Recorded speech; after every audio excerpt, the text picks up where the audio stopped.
भाई नमस्ते आप सबको। बड़ा दुखदाई रहता है जब आप कोई ऐसी खबर सुनते हो जिसमें ये लगता है कि अगर ये हमारे घर में हो तो कैसा होगा?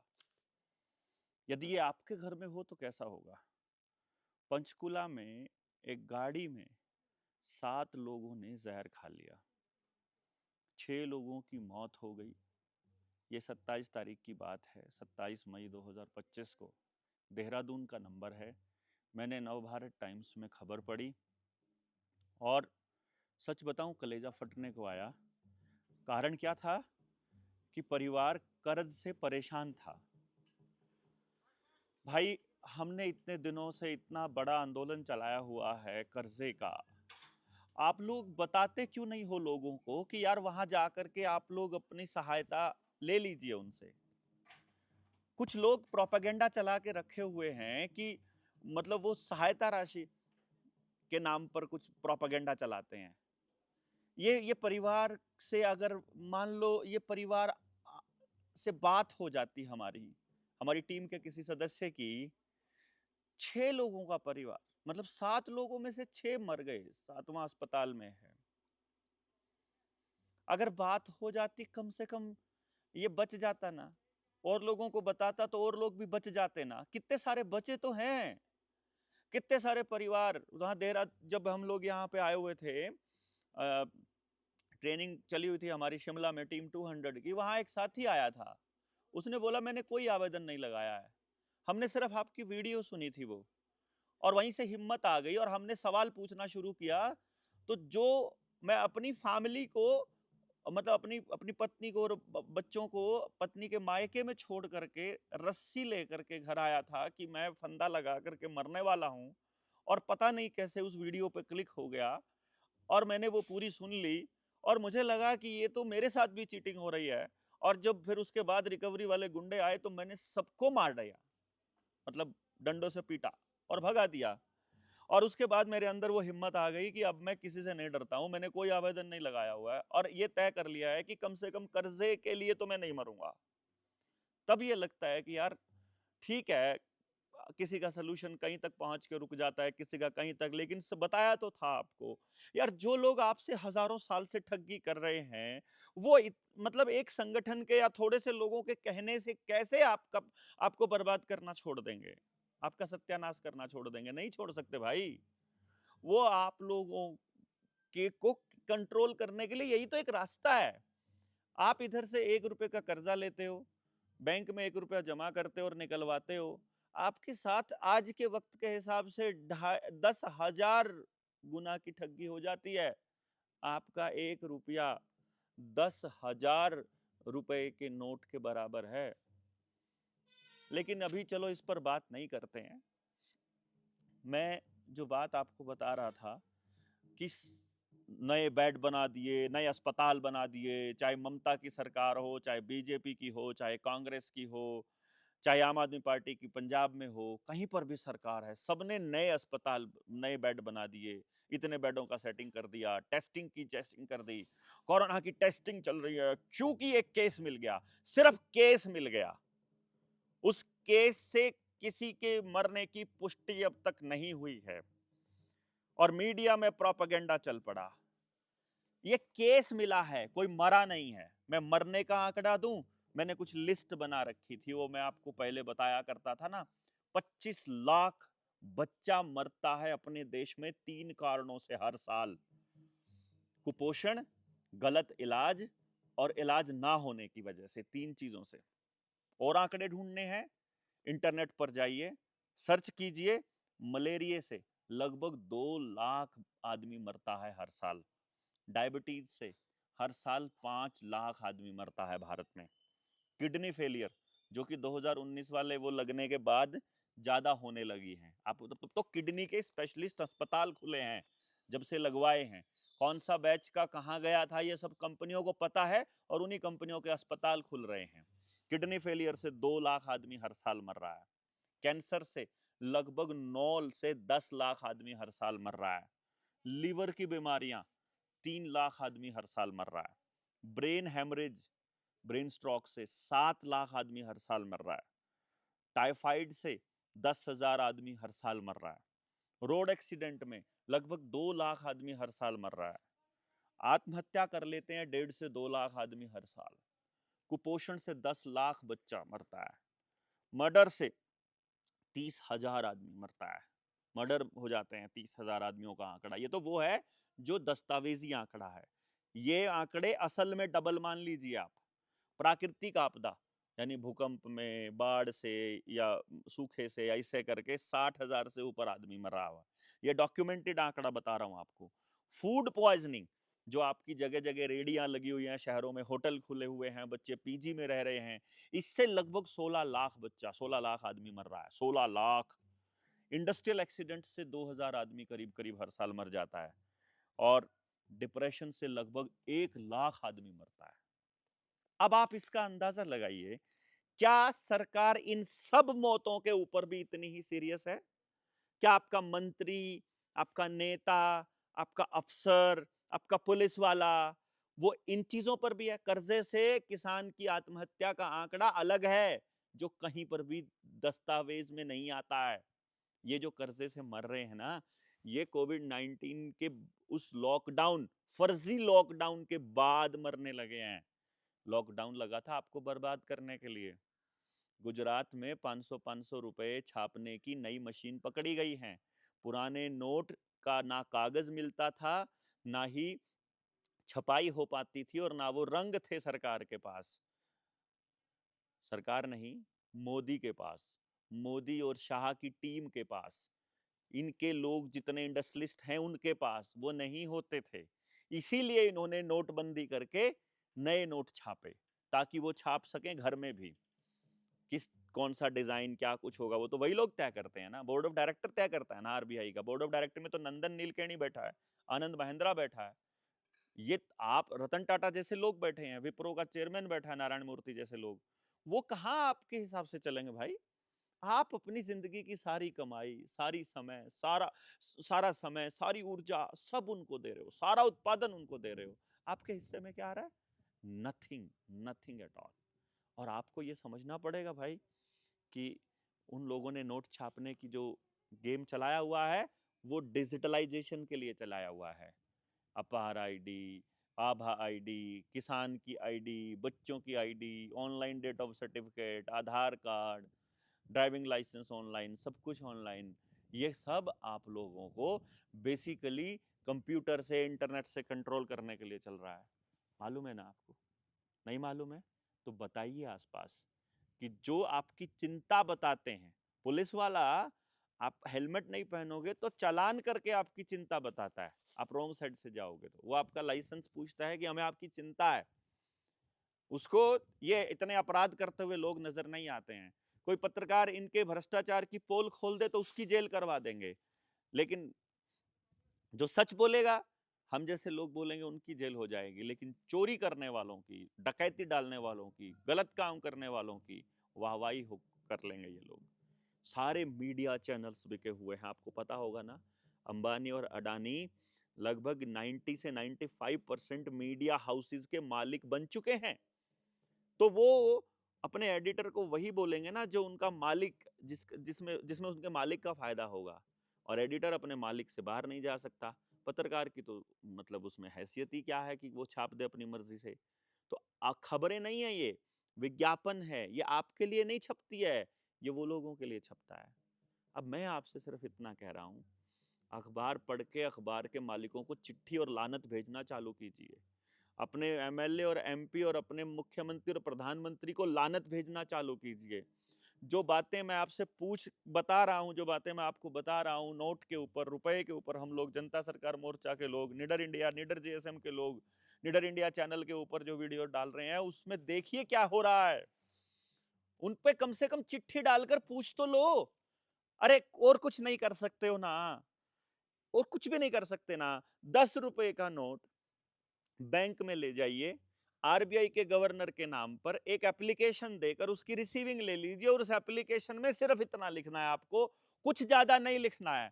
आपको सिर्फ इतना लिखना है कि जो इस कागज के ऊपर लिखा हुआ है कि मैं धारक को 10 रुपए अदा करने का वचन देता हूं, तो मुझे मेरे 10 रुपए दे दो। देखो 10 रुपए मांगने हैं आपने, उसमें ये नहीं लिखना है कि मुझे सोना चाहिए या मुझे चांदी चाहिए, कुछ नहीं चाहिए।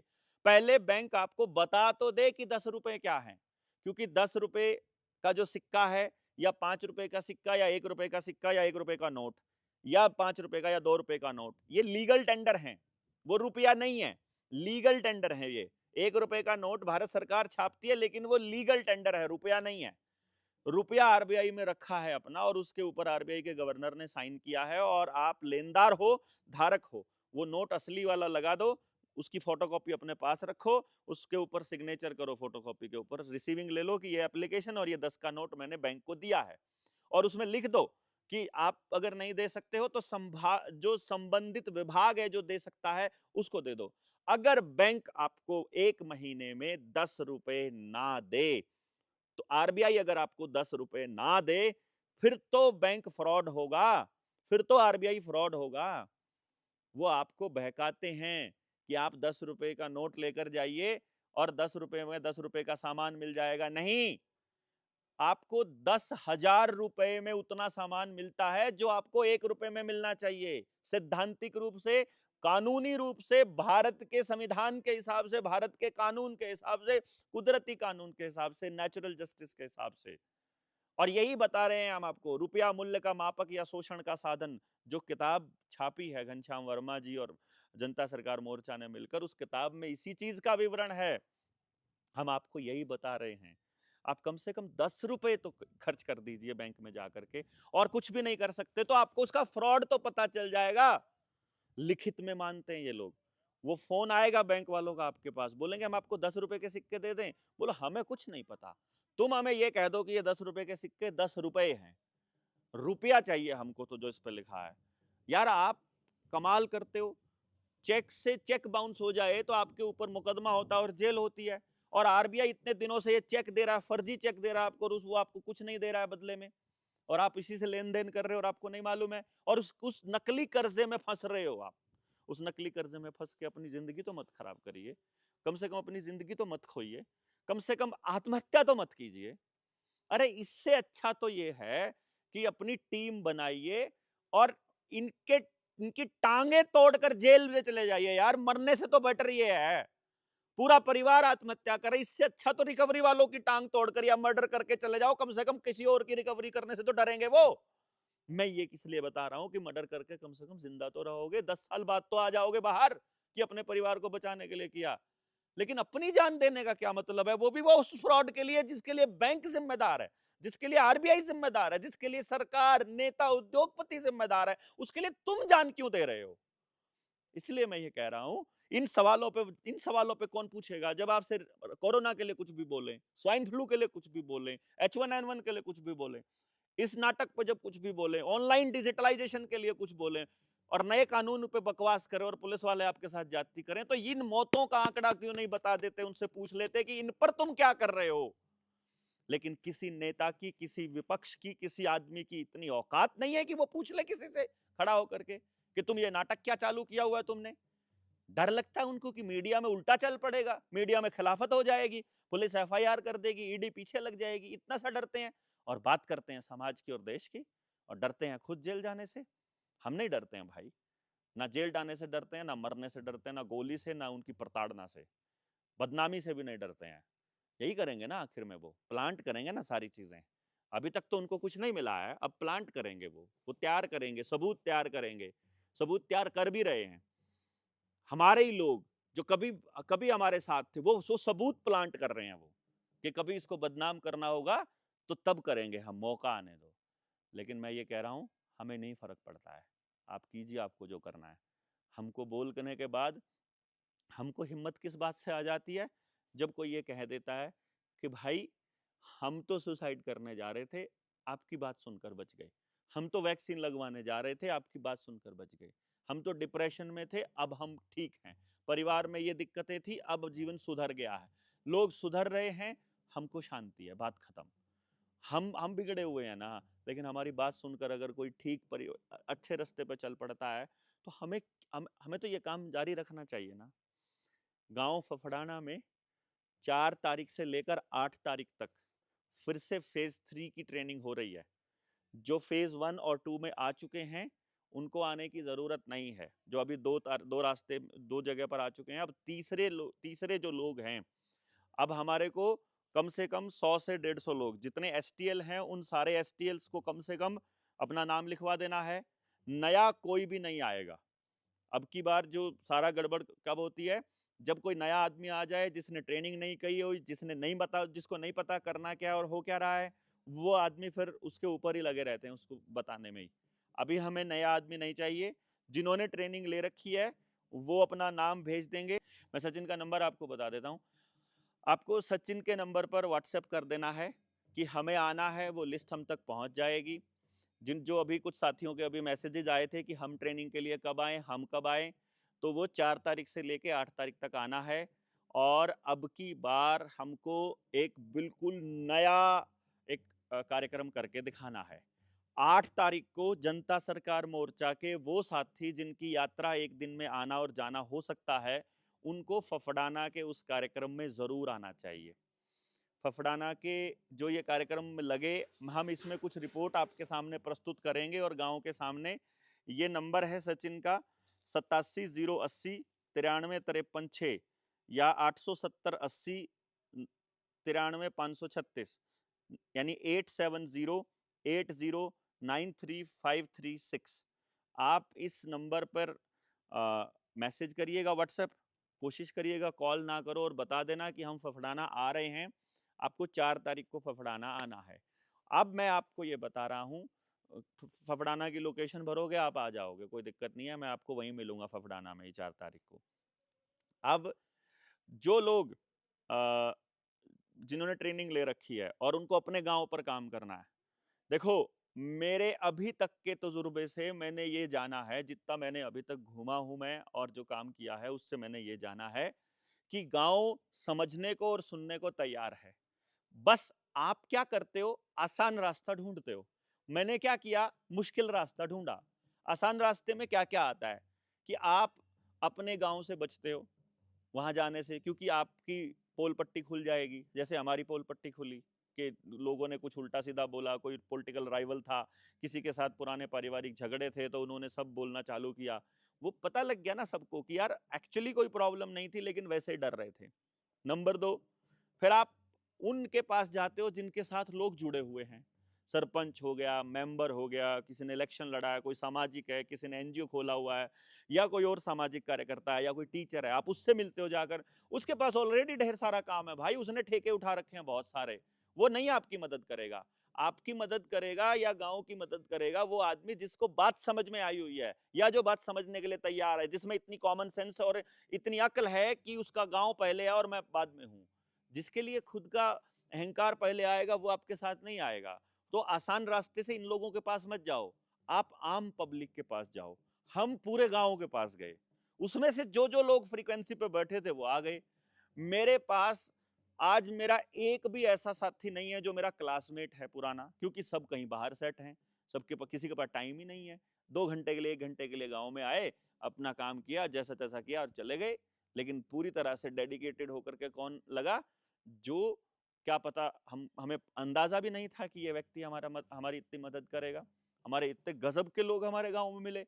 और जहां से हमने अपने जानकार से काम शुरू नहीं किया। आप लोग क्या करते हो, अपने जानकार से काम शुरू करते हो। जानकार को बता जरूर दो सबको मैसेज करके कि हम वहां जा रहे हैं, बुलाओ मत फोन करके, क्योंकि वो तो उसके पास तो समय ही नहीं है भाई साहब।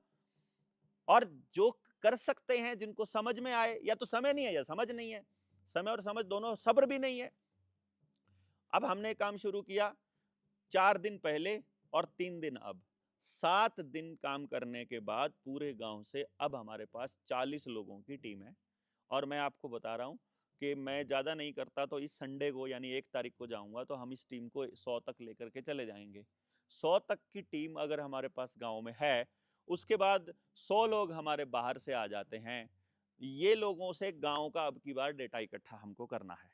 डेटा क्या, हमको बदलाव क्या करना है, गांव के लोग क्या चाहते हैं। मान लो किसी को समझ नहीं है, वो क्या चाहता है। किसी को समझ है तो वो क्या चाहता है, विद्वान है तो क्या चाहता है, पढ़ा लिखा क्या चाहता है, किसान क्या चाहता है, नौकरी वाला क्या चाहता है, स्टूडेंट क्या चाहता है। पहले एक बार महिलाएं क्या चाहती हैं, बुजुर्ग क्या चाहते हैं, एक बार अपनी बात बताओ वो क्या चाहते हैं। और फिर हम देखते हैं कि पूरे गांव को साथ लेकर के कैसे चला जाएगा। कितने से दिन का काम है यार, कुछ भी नहीं है। निडर इंडिया चैनल की प्लेलिस्ट में जाओगे तो आपको पीछे वहां पर निडर जेएसएम शिक्षा क्रांति के नाम की प्लेलिस्ट मिलेगी। गांव में शुरू कैसे करना है, कैसे कैसे लोग मिलेंगे, कैसे कैसे सवाल आएंगे, क्या जवाब आएगा, डिट्टो वही आया जो गांव में गए हम। किसी भी गांव में जाओगे आपको वो सारा कुछ मैंने उसमें डाल दिया है, वहां से ट्रेनिंग लो और पहुंच जाओ। अगर वहां के जवाब देना नहीं आता है तो जेएसएम की 5 वीडियोस की ट्रेनिंग है वो ले लो, वहां से समझ में आ जाएगा। और चीजों को समझ लो। हमने वो नहीं देना जो हमारे पास है ना, हमको वो देना पड़ेगा जो सामने वाले को चाहिए, जहां पर जिस फ्रीक्वेंसी पे वो बैठा है। तो आपको क्या करना है, सिंपल, एक बार अपने गांव में शुरू करो भाई, अपने गांव में शुरू करो। आज पूरा गांव, लगभग अगली मीटिंग तक हमारे साथ पूरा गांव आ चुका होगा, और उसके बाद आप देखिएगा कि ये क्रांति कैसे पूरे देश में निकलेगी। क्योंकि अपने गांव को छोड़कर बाहर जाना कोई तुक नहीं बनता है। और आप यदि अकेले हो तो आप कर सकते हो, और आज तो जो जेएसएम से जुड़ा वो तो अकेला हो ही नहीं सकता है। वो तो अपने 2-3 साथी, 5-7 जो ट्रेनिंग्स में मैंने आपसे मिलवाए हैं जो आपको, वो किस लिए मिलवाए थे? वो इसलिए मिलवाए थे ना कि जो आपकी फ्रीक्वेंसी के उनको अपने गांव में बुला लो। हाँ, बस एक बात का ध्यान रखना, अगर जेएसएम से आप मिले हो, चाहे कोई भी है, चाहे मेरा छोटा भाई, सगा भाई क्यों ना हो, चाहे मेरे परिवार का कोई सदस्य क्यों ना हो, यदि जेएसएम से जुड़ने के बाद वो आपसे पैसे मांगता है अपना बिजनेस चालू करने के लिए, और अपने किसी काम के लिए, अपना कोई नया धंधा शुरू करने के लिए, या अपने किसी मुसीबत की बात बताता है, तो उतनी ही मदद करना जितनी मदद को छोड़ सकते हो। क्योंकि वो वापस नहीं आने वाला पैसा, मैं आपको पहले बता रहा हूं। जो ये तो समझो, दान समझ के जो दे सकते हो तो वो देना बस किसी को। वरना ये मत सोचना कि तुमको उधार दे दोगे तो तुमको पैसा वापस मिल जाएगा। क्योंकि समाज में काम करने वाले लोग समाज में काम करेंगे तो पैसा नहीं कमाते हैं तुमको वापस करने के लिए, तो इसलिए वो मत कर लेना। लेन देन करो तो अपने इस रिस्क पर करनिएगा, मैं आपको पहले इसलिए बता रहा हूँ कि कहीं फिर बाद में ना कहिएगा कि देवेंद्र भाई आपके भरोसे पर हमने ये सब कर लिया था। मतलब चाहे अपने साथियों में कोई भी साथी है, मान लो वीर सिंह का नंबर बहुत गया हुआ है, करण का नंबर गया है, गौरव का गया है, इनमें से कोई आपको बोल दे कि हमको मतलब ये सब चाहिए, ये सब करेंगे और इससे इतना पैसा जनरेट हो जाएगा, कुछ नहीं होने वाला है। अपना काम करो। काम नहीं कर सकते हो, यदि आपके पास अपना काम है तो जितना सामर्थ्य है उतना समय दीजिए। जबरदस्ती गांव के ऊपर मत लग, जबरदस्ती इस काम पे मत लगिए। सामर्थ्य के हिसाब से धन खर्च कीजिए, सामर्थ्य के हिसाब से समय खर्च कीजिए, समझ के हिसाब से। मेरी तरह समझ आया हुआ है, सब कुछ छोड़ने में अच्छा लगता है या सब। यदि आप कर्जे में हैं और आपने किसी को बताया नहीं है और परेशान है तो बहुत बड़ी गलती कर रहे हैं। बताइए, जेएसएम के किसी साथी को बताइए। हो सकता है हमारे पास समाधान हो सकता है। हम अपनी कोशिश पूरी करते हैं और लगभग लगभग सबके समाधान होते हैं। देखो, लालच का कोई समाधान नहीं है। आप पैसे बचाने के लिए यदि आप आ रहे हैं, फिर आपको खुल करके हमको सपोर्ट करना पड़ेगा। लेकिन यदि आप परेशान हैं तो आपको कोई सिरदर्दी नहीं है। आप कोई सहायता राशि की कोई बाउंडेशन नहीं है, पर समझ के लिए तो आ ही सकते हैं। ट्रेनिंग लेना, बात को समझना, फिर लड़ाई खुद लड़ना और आगे आके अगुवाई करना, वो तो आप कर ही सकते हैं, वो आपको करना है। तो आप प्लीज़ घबराइए मत, कोई दिक्कत वाली बात नहीं है। हम आपके साथ हैं, हर हाल में आपके साथ हैं, आपको मदद करेंगे। और जितनी हमसे हो पाएगी, हमारे पास वॉलंटियर्स की कमी रहती है, आप आइएगा। अभी ये 8 तारीख को हम अपना ये कार्यक्रम कर लें गाँव में, उसके बाद एक ट्रेनिंग का प्रोग्राम मैं अपने ही गाँव में ऑर्गेनाइज करने वाला हूँ, और जून के महीने में ही दूसरे हफ्ते में हम शुरू कर देंगे। 8 तारीख के बाद अगले हफ्ते में फ्राइडे सैटरडे संडे कोशिश करेंगे, और उस ट्रेनिंग प्रोग्राम में फिर आपको साथ लेके हम बुला लेंगे। आप लोग आइएगा। नंबर मैंने आपको सचिन का दे दिया है, सचिन को आप ये भी बता दीजिए आप ट्रेनिंग में आना चाहते हैं, वो लिस्ट ले लेगा। जो आपने ट्रेनिंग नहीं की है तो आइएगा ज़रूर। देखिए, आप अगर ट्रेनिंग में शामिल नहीं होते हैं, पार्टिसिपेट नहीं करते हैं, तो ये मत सोचिए कि आप जेएसएम से जुड़े हुए हैं, फिर आप नहीं जुड़े हुए हैं। आप जुड़िए ना उनसे। तो वहाँ ये प्रोग्राम में आपको नंबर भेजना है, सचिन का नंबर मैंने आपको बता दिया है। आप सब लोग इस मुहिम में आगे बढ़िए, और एटलीस्ट कम से कम मतलब आत्महत्या मत कीजिए। ये गलत है। ये परमात्मा ने आपको जो ज़िंदगी दी है वो इसलिए नहीं दी है। अरे और कुछ नहीं तो घर छोड़ के भाग जाइए यार। आप परिवार को लेके कहीं और चले जाइए, शिफ्ट हो जाइए, आप लड़ाई लड़िए, कुछ भी करिए मतलब, लेकिन जान मत दीजिए। इससे आप साधु बन जाइए, भिखारी बन जाइए, माँग लीजिए, कुछ भी दान माँगिए, कुछ भी करिए मतलब। और इतने सारे साथी शानदार लोग मिले हैं, वो आपको मदद करें कहीं न कहीं थोड़ी बहुत जो भी होगा। तो आप सब प्लीज़ इस बात को ध्यान रखिएगा जिसके लिए मैंने शुरू किया था। और सरकारों से सवाल पूछिएगा कि कोरोना पे जो तुम्हारा चल रहा है नाटक, या ग्लोबल वार्मिंग पे जो तुम्हारा नाटक चल रहा है, वो जो मैंने आपको बताया था किस किस चीज पर कितने लोग मर रहे हैं, उस पे तुम जवाब कब दोगे? अगर इस पर जवाब, जो पहले से लोग मर रहे हैं पहले वो दे दो। गाड़ियां फिर बंद कर लेना यार, 15 साल 10 साल पुरानी और 15 साल पुरानी गाड़ियां बाद में कर लेना, चालान बाद में काट लेना, ऑनलाइन कैमरे बाद में लगा लेना, सड़कें बाद में बिछा लेना, पहले इन मरते हुए को बचा लो ना। ये तो पूछ लो कम से कम। आपका बहुत बहुत शुक्रिया। जय हिंद, जय भारत।